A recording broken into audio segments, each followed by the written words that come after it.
A new year is right around the corner, and if you're like most people, you probably can't believe 2022 is so close while you're still trying to process what happened in 2020. Like me, are you getting to a stage in your life where things seem to be going way too quickly?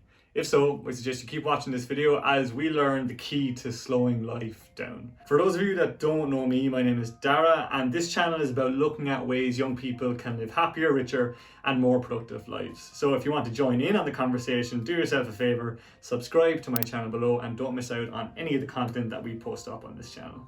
We're going to break this down into two separate sections. Why does this happen, and how can we stop it?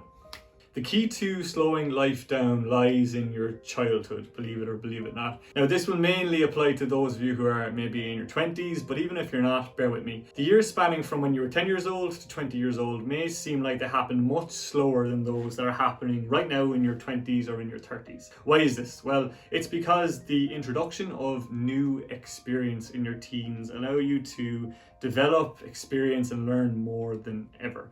You go to big boy school for the first time, and if you're lucky, you might even go to college. You have your first boyfriend or girlfriend. You have your first real exam and the stress of that exam. You learn how to drive. You fall in love for the first time. You get your heart broken for the first time. You may even get drunk for the first time.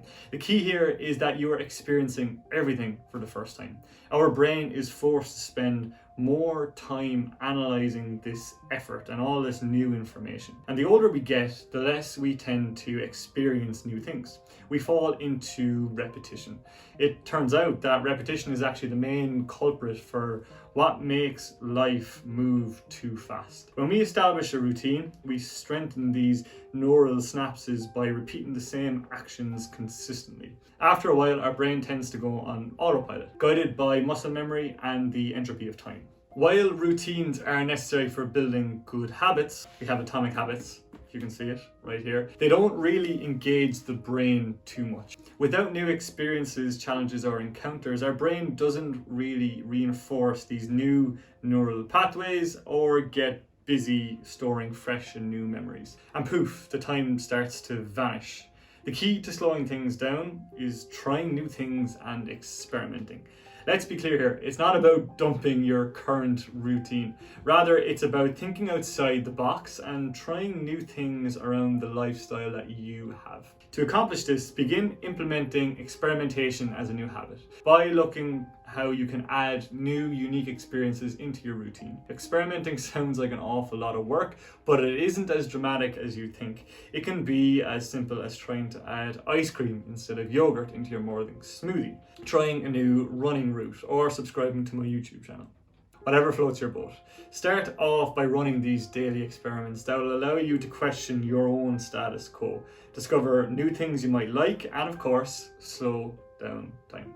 Take some inspiration from your younger self and ask, what can I experiment with today? And watch the days grow longer. Michael Altshuler would say, I really hope I pronounced his name right, that bad news is that time flies. The good news is that you are the pilot. Speaking of piloting your life, it's really important that you not only learn how to slow it down, but also how to maximize your time so you can do more of what you want to do as opposed to what you need to do. And if you're interested in this, you definitely want to check out this video up here where I talk about how to live your dream week every week. Don't forget to subscribe beforehand. I'll see you in the next one. Salam.